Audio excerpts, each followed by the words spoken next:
Sir ఇప్పుడు ఈ బ్యారెక్స్లో morning మీకు బ్రేక్ఫాస్ట్ ఇట్లా పెడతారు, పెట్టిన తర్వాత ట్రైనింగ్ ఉంటుందండి. ఓహో, ఫైరింగ్ ప్రాక్టీస్ కానీ, తర్వాత వేరే అన్ని రిహార్సల్స్ కానీ, లేకపోతే ఏరియా మెయింటెనెన్స్ కానీ, వెపన్ మెయింటెనెన్స్ కానీ, ఇటువంటి ఏదోటి అంటే వారానికి ఒకసారి వెపన్ మెయింటెనెన్స్ డ్రిల్ అవుతుంది. ఓహో, అందరూ సెంటర్లో కూర్చుని ప్రతి వాళ్ళ వెపన్స్ క్లీన్ చేసుకుంటారు. అలాగే క్యాడర్స్ అంటారండి. ఇప్పుడు మా డ్రైవర్స్ ఉంటారు, ఆ డ్రైవర్స్ కూడా కొత్త డ్రైవర్స్ని తీసుకుని ట్రైనింగ్ ఇవ్వాల్సి ఉంటుంది. ఇదే జవాన్స్కి ట్రైనింగ్ ఇవ్వాల్సి ఉంటుంది, వాళ్ళకి ఆ ట్రైనింగ్ నడుస్తుంది. అలాగే మోటార్స్ ట్రైనింగ్ అవుతుందండి. ఇంకా వేరే వెపన్ మీద అవుతుందండి. ఏది లేకపోతే జనరల్గా సివిల్ అనుకుంటారు, వీళ్ళు గడ్డి కట్టి చేస్తున్నారు ఈవినింగ్, వీళ్ళు ఏదో గోతులు అవుతున్నారు అనుకుంటారు, మీరు అదే చూస్తారు. హైదరాబాద్ లో ఉన్నాయి ఏరియా మెయింటెనెన్స్ క్లీనింగ్. హైదరాబాద్ లో బ్యారెక్స్ ఉన్నాయి అంటే ఇంకా ఆర్మీ వాళ్ళు చేస్తుండడం కంటే మనం లాంగ్ లో ఒకసారి చూస్తుంటాం. దానివల్ల ఏమవుతుందంటే ఇప్పుడు యూనిట్ ఎప్పుడైనా, ఇప్పుడు మీరు సివిల్ చూడండి, అవును, కొన్ని ఏరియాస్ యూనివర్సిటీస్ ఇవన్నీ చూడండి ఎంత డర్టీగా ఉంటాయో, నీట్నెస్ ఉండదు.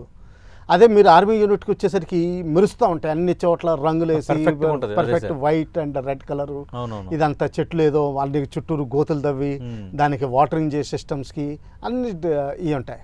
అది ఎందుకంటే దానివల్ల ఫిజికల్ ఫిట్నెస్ పెరుగుతుందండి. దాని తర్వాత ఏంటంటే ట్రైనింగే కాకుండా ఓన్లీ ట్రైనింగ్ పెడితే వాడికి ఇంట్రెస్ట్ పోతుందండి. అవును, ఎంతకాలం మీకు కూడా మన అందరికీ స్కూల్కి వెళ్ళడం ఇష్టం ఉండదండి. అవును, ఇంటికి పరిగెత్తడం ఇష్టం ఉంటుంది. సో అలా మెయింటైన్ చేసుకుంటాం. నీట్ ఎన్విరాన్మెంట్, హైజీన్ ఎన్విరాన్మెంట్ ఉన్నప్పుడు వాడికి కూడా తెలిసి వస్తుంది. మీకు ఎంతకీ ఇంకోటి చెప్తాను, ఇదే డ్రిల్లు ఒక అతను వాళ్ళ ఊరికి వెళ్ళి రావల్గాం అన్న విలేజ్ని ఇంప్రూవ్ చేసి ఆయన నేషనల్ లీడర్ అయిపోయాడండి. Yes sir. ఎవరో చెప్పండి సార్ మీరే. ఒక హింట్ ఇస్తాను, కేజ్రీవాల్ గారు గురు అన్నా హజారే. ఓకే, ఆయన నాయక్గానే రిటైర్ అయ్యాడు. ఓహో, ఏ పనులు ఊళ్ళో చేయించాడు. నాయక్ అంటే జవాన్ తర్వాత ఇంకో 2 ప్రమోషన్లు అంతేనే. డ్రైవర్ ఆయన. ఓకే, ఏసీలో డ్రైవర్. ఓకే, ఆర్మీలో నేర్చుకున్నాన్ని వాళ్ళ ఊర్లో చేయించాడు అంతే. ఓహో, గ్రేట్ సార్. ఆ ఊరు డెవలప్ అయ్యి ఆయన అన్నా హజారే కింద పేరు వచ్చారు. Okay sir. ఈ మధ్యాహ్నం లంచ్ ఏమిస్తారు సార్?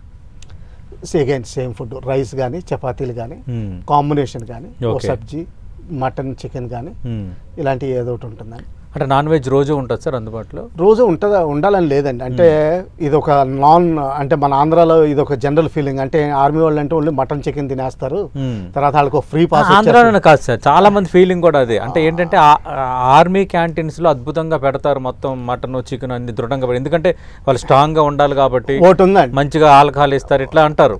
ఆల్కహాల్ ఎవరండి? అది కూడా మాట్లాడదాం సార్. ఈ నాన్ వెజ్ కొంచెం చెప్పండి.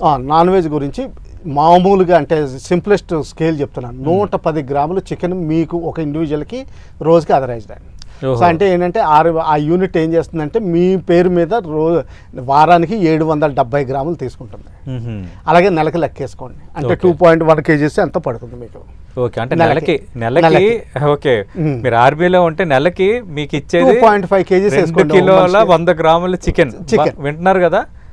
ఆర్మీలో మనం ఉండేటప్పుడు మనకి ఇచ్చేది అంటే అక్కడ స్కేల్ డిసైడ్ చేసి ఇచ్చేది